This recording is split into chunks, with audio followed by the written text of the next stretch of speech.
Hi friends, कैसे हैं आप? आई होप आप अच्छे होंगे। आज हम तपस्विनी बिल्ली नामक एक कहानी को पढ़ेंगे। चलो चलते हैं कहानी की ओर। एक वन में एक पेड़ की खो में एक चकोर रहता था। उसी पेड़ के आसपास कई पेड़ और थे जिन पर फल व बीज उगते थे। उन फलों और बीजों से पेट भरकर चकोर मस्त पड़ा रहता। इसी प्रकार कई वर्ष बीत गए। एक दिन उड़ते उड़ते एक और चकोर सांस लेने के लिए उस पेड़ की टहनी पर बैठा। दोनों में बातें हुईं। दूसरे चकोर को यह जानकर आश्चर्य हुआ कि वह केवल पेड़ों के फल व बीज चुनकर जीवन गुजार रहा है। दूसरे ने उसे बताया, भाई, दुनिया में खाने के लिए केवल फल और बीज ही नहीं होते, और भी कई स्वादिष्ट चीजें हैं, उन्हें भी खाना चाहिए। खेतों में उगने वाले अनाज तो बेजोड़ होते हैं, कभी अपने खाने का स्वाद बदल कर तो देखो। दूसरे चकोर के उड़ने के बाद वह चकोर सोच में पड़ गया। उसने फैसला किया कि कल ही वह दूर नजर आने वाले खेतों की ओर जाएगा और उस अनाज नाम की चीज का स्वाद चखकर देखेगा। दूसरे दिन चकोर उड़कर एक खेत के पास उतरा। खेत में धान की फसल उगी थी। चकोर ने कोपलें खाईं, उसे वे बहुत स्वादिष्ट लगीं। उस दिन के भोजन में उसे इतना आनंद आया कि खाकर तृप्त होकर वहीं आंखें मूंद कर सो गया। इसके बाद भी वह वहीं पड़ा रहा, रोज खाता पीता और सो जाता। 6-7 दिन बाद उसे सुध आई कि घर लौटना चाहिए। इस बीच एक खरगोश घर की तलाश में घूम रहा था। उस इलाके में जमीन के नीचे पानी भरने के कारण उसका बिल नष्ट हो गया था। वह उसी चकोर वाले पेड़ के पास आया और उसे खाली पाकर उसने उस पर अधिकार जमा लिया और वहां रहने लगा। जब चकोर वापस लौटा तो उसने पाया कि उसके घर पर तो किसी और का कब्जा हो गया है। चकोर क्रोधित होकर बोला, ए भाई, तू कौन है और मेरे घर में क्या कर रहा है? खरगोश ने दांत दिखाकर कहा, मैं इस घर का मालिक हूँ। मैं 7 दिन से यहाँ रह रहा हूँ। यह घर मेरा है। चकोर गुस्से से फट पड़ा। 7 दिन? भाई, मैं इस खो में कई वर्षों से रह रहा हूँ। किसी भी आसपास के पंछी या चौपाए से पूछ लो।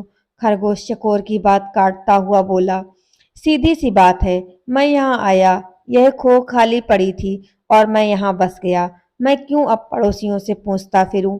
चकोर गुस्से में बोला, वाह, कोई घर खाली मिले तो इसका यह मतलब हुआ कि उसमें कोई नहीं रहता। मैं आखिरी बार कह रहा हूँ कि शराफत से मेरा घर खाली कर दे, वरना।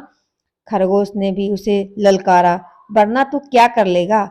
यह घर मेरा है, तुझे जो करना है कर ले। चकोर सहम गया। वह मदद और न्याय की फरियाद लेकर पड़ोसी जानवरों के पास गया। सबने दिखावे की हूं की, परंतु कोई सहायता करने सामने नहीं आया। एक बूढ़े पड़ोसी ने कहा, ज्यादा झगड़ा बढ़ाना ठीक नहीं होगा। तुम दोनों आपस में कोई समझौता कर लो। पर समझौते की कोई सूरत नजर नहीं आ रही थी, क्योंकि खरगोश किसी शर्त पर खो छोड़ने को तैयार नहीं था।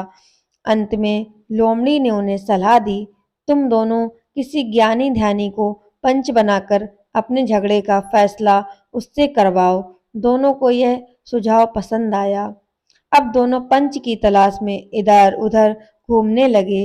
इसी प्रकार घूमते घूमते वे दोनों एक दिन गंगा किनारे आ निकले। वहां उन्हें जप तप में मग्न एक बिल्ली नजर आई। बिल्ली के माथे पर तिलक था, गले में जनेऊ और हाथ में माला लिए मृगशाल पर बैठी वह पूरी तपस्विनी लग रही थी। उसे देखकर चकोर व खरगोश खुशी से उछल पड़े। उन्हें भला इससे अच्छा ज्ञानी ध्यानी कहाँ मिलेगा? खरगोश ने कहा, चकोर, क्यों ना हम इससे अपने झगड़े का फैसला करवाएं। चकोर पर भी बिल्ली का अच्छा प्रभाव पड़ा था, पर वह जरा घबराया हुआ था। चकोर बोला, मुझे कोई आपत्ति नहीं है, पर हमें जरा सावधान रहना चाहिए। खरगोश पर तो बिल्ली का जादू चल गया था। उसने कहा, अरे नहीं, देखते नहीं हो, यह बिल्ली सांसारिक मोह माया त्याग कर तपस्विनी बन गई है। सच्चाई तो यह थी कि बिल्ली उन जैसे मूर्ख जीवों को फंसाने के लिए ही भक्ति का नाटक कर रही थी। फिर चकोर और खरगोश पर और प्रभाव डालने के लिए वह जोर जोर से मंत्र पढ़ने लगी। खरगोश और चकोर ने उसके निकट आकर हाथ जोड़कर जयकारा लगाया। बिल्ली माता को प्रणाम। बिल्ली ने मुस्कुराते हुए धीरे से अपनी आंखें खोली और आशीर्वाद दिया, आयुष्मान भव। तुम दोनों के चेहरे पर इतनी चिंता की लकीरें हैं, क्या कष्ट है तुम्हें बच्चों? चकोर ने विनती की, माता, हम दोनों के बीच एक झगड़ा है, हम चाहते हैं कि आप उसका फैसला करें। बिल्ली ने पलकें झपकाईं, हरे राम, तुम्हें झगड़ना नहीं चाहिए, प्रेम और शांति से रहो, उसने उपदेश दिया और बोली, खैर बताओ तुम्हारा झगड़ा क्या है? चकोर ने मामला बताया।